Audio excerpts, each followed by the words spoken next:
Happy New Year from Pennsylvania. Just wanted to put together a quick short video. I am taking a break from developing Global War 1914. It's actually being play tested by another group, and I already gotten some great feedback on some clarifications we need to make, and look forward to working on that for Doug as we get that out in the first half of this year. But I wanted to jump over to a series of operational expansions that we have for Global War 36. Now, only the first has been published, and Brian, General Hand Grenade, did a video on this.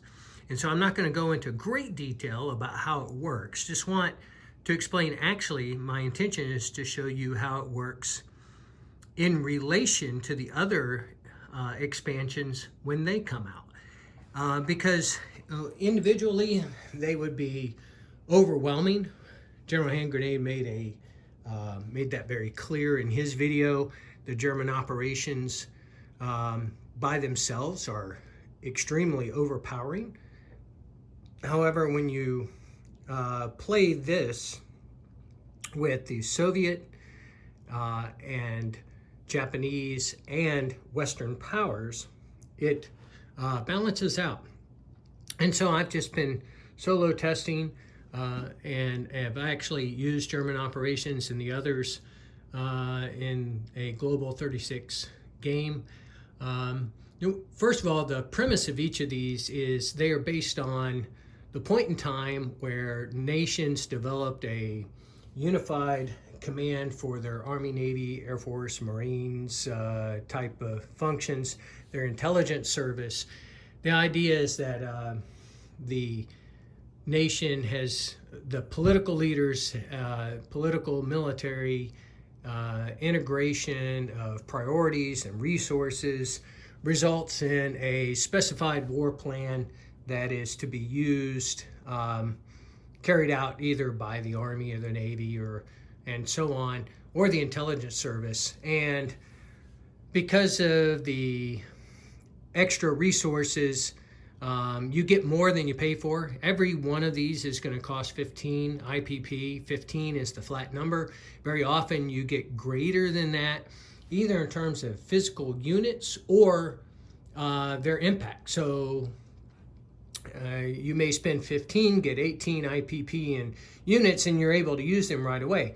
But there is a drawback to this. And you're thinking, well, what could be the drawback? You get more than you pay for. You do. And you may even get other things such as a +1 attack or, surprise and a number of other things that could modify the game. However, you have to remember that those units are also not being placed in the place units phase. At the end, they're being placed at the beginning, so you have fewer units for the follow-up. So if you expend them, say in a particular area, on the east front, then on the west front, you may have fewer units that'll be defending on the following turn, if that is a concern for you. So you have to think about those things. So you may not always even want to implement this. For example, the Germans may not want to implement as part of their buildup to invading France because they don't want resources pulled away. You want to buy medium armor and mechanized infantry, and you don't want the Abwehr to pull resources and place partisans somewhere else in the world, which would draw resources away from, your preparations for that attack into France. So you may not always want to implement this. But just quickly, every one of the games is going to come with a series of roundels. These are the ones that have already been published by HBG. Got the Kriegsmarine and the Command in the West, Command in the East, Command in the South. You got the department, I just called it Wunderwaffe. These are the people who are building the wonder weapons, so they're doing technology development.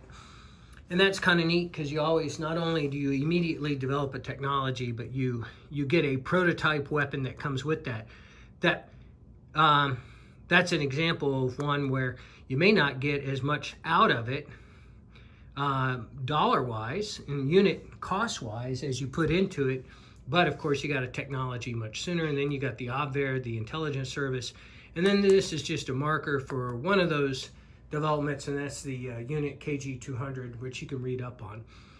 You also get these partisans because now when I develop a game, I tend to look at things that already exist. There already were partisan rules, so I just integrated partisans into this operation. You get partisans with the expansion, and you know, they pretty much follow the same rules, the partisan rules in other expansions. Now in this particular example, I've drawn the command for the East, Ost, and this is case blue, which is the assault. What really opens up the 1942 expansion or offensive into Russia. And this was actually a very fortunate draw because, as you can see in my example, the Germans are doing not nearly as well. They've already been pretty much thrown out of Russia in the north. But by hitting the Russians hard in the south, maybe that'll draw forces away. This is obvious. I mean, 6 infantry. You got these very nice heavy tanks that just came out in the new Russian set. But you also have quite an element here. And notice I've got commanders integrated as I just play testing. I like the commanders expansion. I thought that one is probably one of the better well done expansions. Really adds a lot to the game. But anyways, so I'm going to be able to place these units right here or here, right into the eastern front at the very beginning of the turn, which is not an insubstantial amount of units. I mean, it's 2 infantry and artillery and mech and medium armor, and I'm going to punch my way into the east, which could really open up things for me. Now, there's a counterattack force here, but who knows? I could either swing north or really threaten with an armor assault that ends up in Donetsk, Kuban. Really thin over here on the eastern side. Don't know what the Russians will do, what the best counter move is yet, but I'll think through that when I show you the Russians' version of these operations, and we'll see what they draw. So I'll string that together in the next part of this video. Okay, welcome back, and this is going to be even shorter video than the one that we just saw with the Germans, but it's the Soviet turn, and this, of course, this has not been developed yet, but these are the concepts for the roundels that will be available through the Soviet operations or USSR operations, war plans, expansion. You can see very similar to the German, you have a ground forces. Now there'll be 2 of these provided because the Soviets placed much more emphasis on ground forces, so we wanted more opportunities to be able to draw this roundel. Air forces, naval forces, NKVD, very similar to the Abwehr that we have with the German operations. Now, for this test, we drew ground forces, which is actually very good. And I will show you what that looks like over here in this very dizzying move. Just a recap on what happened, just so you're aware, the Germans launched a naval offense, destroyed the Russian fleet, but of course they've got the British now to contend with, but there's actually thought behind that. We want to destroy the British fleet, especially while the Americans are screwing around down here in Africa. Things did not go well. There was an offensive here, and the Germans decided to peel off. Same thing here. Although in the last turn, the Russians actually got these guard units, which is from the old V2, they were special infantry. So one of the things maybe we could consider with V3 is providing these guard roundels as part of the expansion. But things didn't go too well. They destroyed a number of them. And the Germans obviously blew into Taurida and the Crimea. But let me tell you what happened with the German or the Russian turn. So the Russians drew ground forces, and they picked the war plan Maskirovka. And Maskirovka, I'm probably saying that incorrectly, but basically it means deception. And what they did is they lifted these 5 units, 2 medium armor and 3 mechanized. They were able to lift them directly from Smolensk and move them down to Donetsk, Kuban. And they were provided with additional infantry, artillery, medium armor, and mechanized support. And this was the deception move that the Soviets used when they counterattacked at Stalingrad. So once again, very fortunate to have that at this time in the war. I think the Germans are going to find themselves in trouble real quick.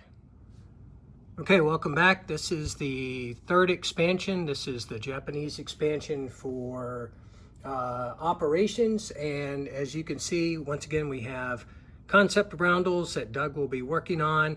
I'm sure he'll make something look a lot better than that. But for the Japanese, this expansion places the command headquarters available in 1937, which is earlier than some of the other countries. I failed to mention the Russians is available once they go to war, because up until that point, they didn't have that type of consolidated headquarters that was making strategic decisions outside of Stalin himself. So for the Japanese, this is an opportunity earlier in the war as they started to coordinate with their Supreme Command headquarters, broken down into the Army, Navy, the TK, which is their, which is essentially is their Secret Service, and then an Ordnance Bureau in order to develop additional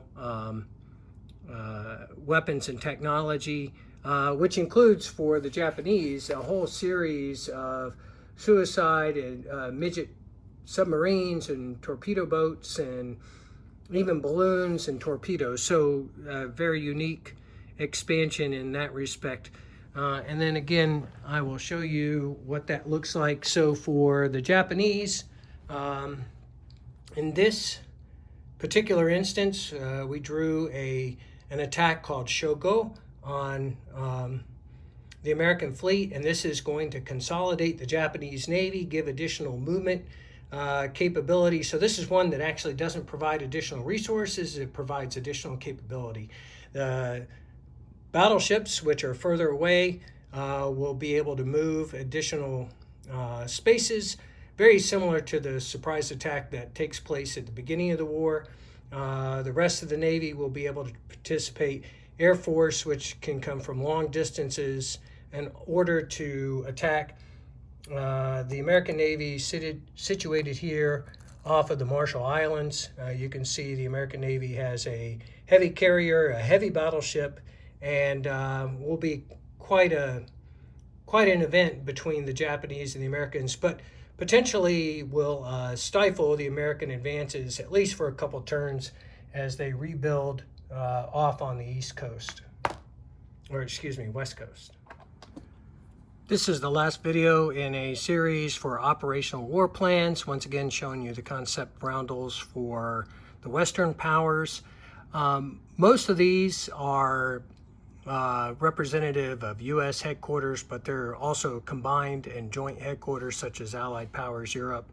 So these are available to the Western powers, to all 3 of them, the British, the French, and the Americans. They come available in July 1939 or sooner if at war with the Axis.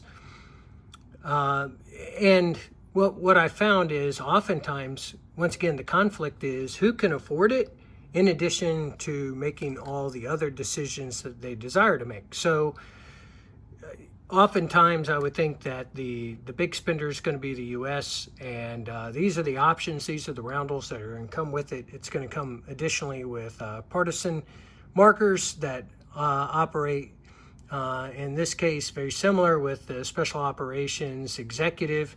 But we'll see what Doug does with these. And once again, taking you over to the map. The one we drew this time was for Southwest Asia. And in this case, provided an American bomber and airfield in China. This was a plan to use airfields in order to bomb the Japanese. One of the things that I'm hoping that this will do is provide incentive to the Japanese to keep their fleet and to secure it here on the western side of their operational area, so that they can't do things like they did over here with trouncing on the American fleet. And so just another opportunity for the West to get the Japanese engaged and having to make decisions for limited resources and pull their attention away from just one side of the board, but actually have to focus in multiple directions at once. So that's what the Operational War Series looks like. Look forward to getting it published and out to you. That's all we have for this New Year's. Have a great start to your 2021.